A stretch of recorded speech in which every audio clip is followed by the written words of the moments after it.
Welcome back to Character Select, where we are going to the final confrontation. Uh-oh.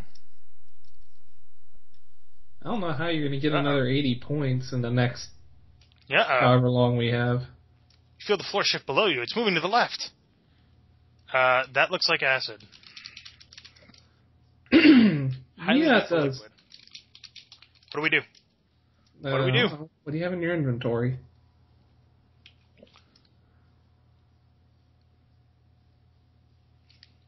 Throw a lighter in there? Nope. Throw your athletic supporter in there? Nope. Toilet paper? Nope. It's acid. It's not going to do anything beneficial. Use a key card on the door? No, we need to... There is no door. It's just walls. Throw the gem in there? Nope. We can't neutralize the acid. We have to avoid falling in entirely. Use the plunger on the wall. If you do it too early, though, you lose your grip. So you have to wait for the right moment. Oh, shit. And we fell in. Dun, dun, dun. Imagine, if you will, taking a bath in sulfuric acid and using pumice for a washcloth. After that bit of displeasure passes, it gets much worse as the acid slowly eats its way to the last critical organs. Finally, mercifully, death takes you. Well, you know, once it gets past the skin, you can't feel anything anymore. Except ungodly burning. Well, no, because it burns away all the nerves. But you're still horribly, horribly dying. Yeah, but you don't feel anything anymore. Because you're already dead, I see. Yes, exactly.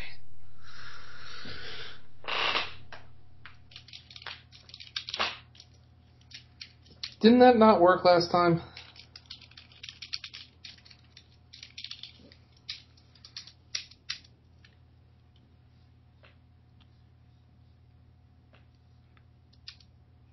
Using formerly uncharacteristic creativity, you apply the suction cup-like plunger to the smooth metal finish and hang on for dear life. Once a janitor, always a janitor. Janitor powers activate. But yeah, if you do it as soon as you can, then you actually lose your grip because you can't hold on anymore. Release your grip and drop back down. Plunger is gone forever. Don't know what happened to it. It's just gone forever. It fell in the acid. So, regardless of which way you go, I know that you're supposed to go to the right, but if you go to the left... Wow, that was 20 points? Yep. I thought you said that was the... Buddy. Whatever. You make the mistake of getting within what looks to be a cattle prod's length of the metal menace. An electrical contact connected to an extension arm reaches from its body and makes contact with you. That's when you begin feeling the intense burst of electrical current pulsing through your body. You quickly black out. Again? As you can see, you amount to a little more than a hill of laser-fried beans. You've come a long way only to be torched. Keep up the fine work. Oh, but now who's going to clean up that mess on the floor? So, look around. Apparently you're the only janitor in the universe. So, this is one of those things that it's not going to tell you how to figure this out. But, if you specifically look at the ceiling, it tells you that there's sprinklers. Guess what works for sprinklers? Or guess what sprinklers do? They put out fire. With what? Water. What does water not react well with? Electricity. And? Sodium. Robots? Well, they run on electricity. Yes, well. Anyway. Sodium explodes in water, you know. I no. Use lighter on toilet paper. Fun stuff, that. Light toilet paper. Oh, for fuck's sake. Use lighter on waste basket. Maybe you put the toilet paper in the wastebasket and then the lighter on the toilet paper in the wastebasket. No.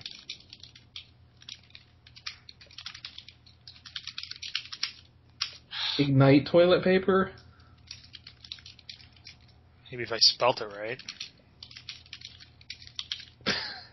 Ignite toilet pepper.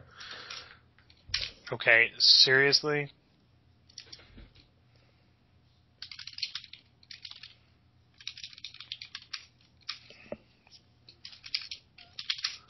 Fuck you, Parser. Sick lighter.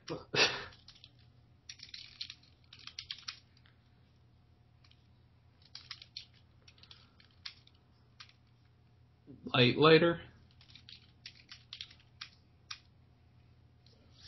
Oh, this is gonna drive me insane. Use lighter in wastebasket?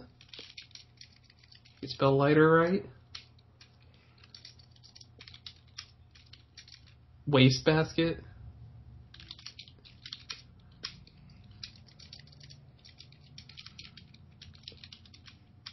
Try in wastebasket. Hold on. Are you cheating it? Yes.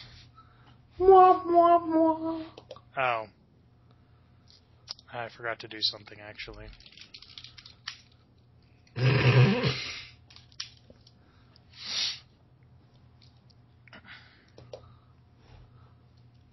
While receiving a nice hosing yourself, the basket fire is extinguished. Seconds later, a loud series of pops is followed by the smell of fried electronics. Yeah. He went to the point of having robots and sprinklers and not considering what would happen if both of those were mixed. Fire and subsequent showers seems to have shorted out the burnished bullies. Secret door. Oh no!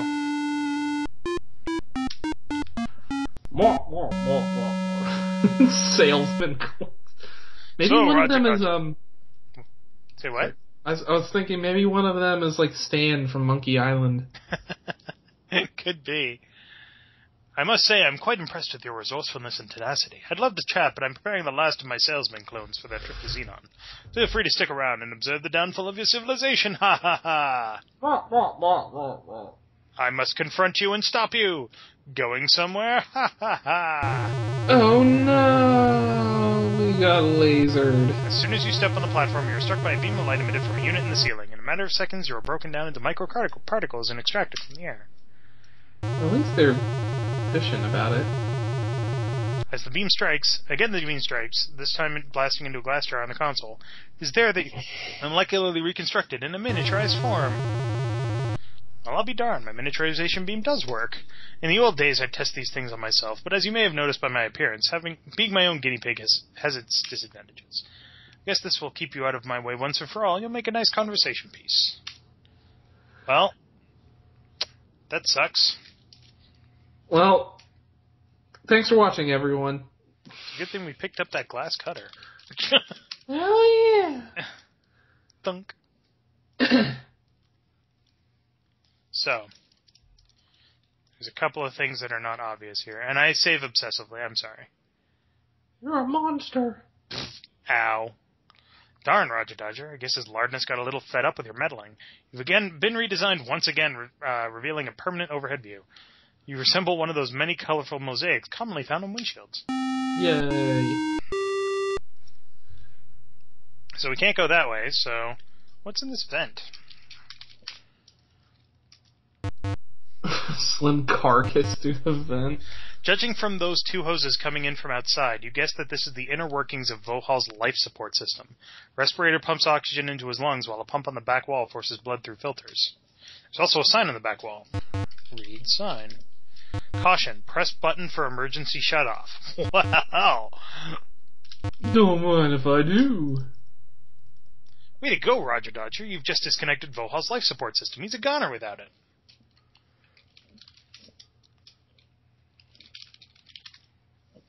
You can see Vohal struggling to take his last few breaths. Not you again. You think you have won, he wheezes, but all you have done is seal your own fate. He reaches up and flips a switch on the far end of the console before dropping to the floor, dead. Well, we killed him. Oh, no. And he was such a cool dude. Insurance salesman for the win. No, we have to stop the evil insurance salesman. Reduce or enlarge. This can't possibly go bad.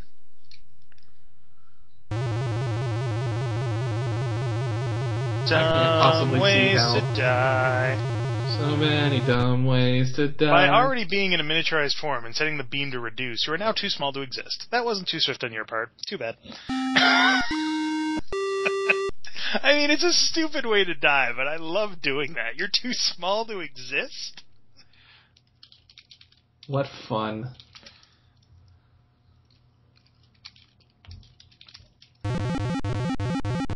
I feel like this is something missing from adventure games these days, is the obviously stupid options.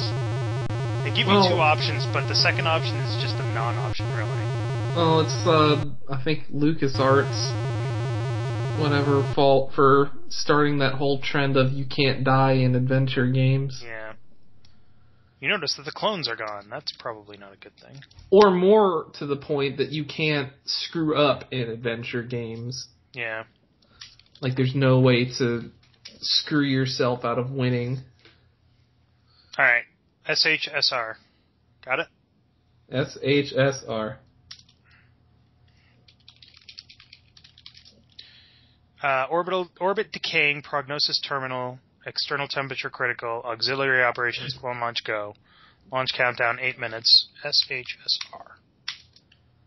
Abort granted.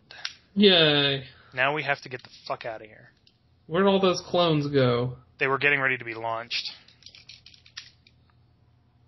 Oh, okay. That might be useful. You open the box and, noticing an oxygen mask, remove it and close the box. Okay, so the only thing that we found out from that screen is that this asteroid is actually falling into the atmosphere of Labion, so it's going to crack and break up and burn, and we have to get the fuck off it. Get the spoonie out. And these glass tubes are very fickle. Section of the glass tubing has been fractured from combined stress. The pressurized atmosphere rushes into the relative vacuum of space. Fortunately, wearing the mask protects you from suffocation. Yes, another dumb way to die. Also one that you will not actually be able to find. So, without just dying on your own. Yep. Alright. This next part is notoriously difficult for me to do because I can't fucking type fast enough. And I type pretty goddamn fast. It's not this screen, it's the next screen.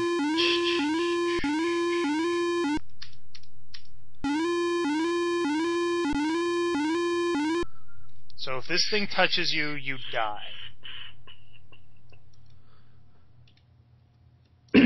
It's Ed 209. The robot has apparently decided that it is permissible for you to be here since you are on the pod already. So, bye, Ed 209. What you're actually supposed to do here, and this is the stupidest thing ever, and I can't believe that they made this the puzzle. What you're actually supposed to do is come in on this screen, convince him to walk all the way to the far right edge, and then leave, go all the way around because it's a big loop, and come back from the right-hand side, and that gives you enough time to get into the other pod. I'm not kidding. Wow. It's stupid. Upon entering the escape pod, you quickly take your seat. Look at panel. Oh, okay. Push button. Press lunch. You can also fuck this up. If you go the wrong way, you will find another set of escape pods. And you could, but they're not protected by a robot, so you push the button, you climb in, you push the launch button, and it shoots you right to the planet. Yay. Which is a game over, by the way. Of course.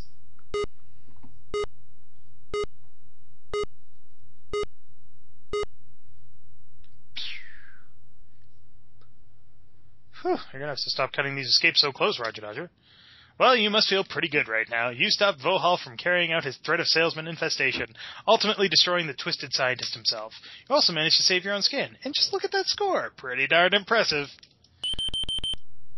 Suddenly, a warning signal draws your attention to the oxygen meter on the front panel. It reads low and dropping fast. This is just great. You knew it was all too good to be true. You have, maybe, 5 minutes of air left. Well, Roger Dodger, it was nice knowing you. Oh, no. Now you take the time to view the interior of the pod in more detail. You see a sleep chamber against one wall.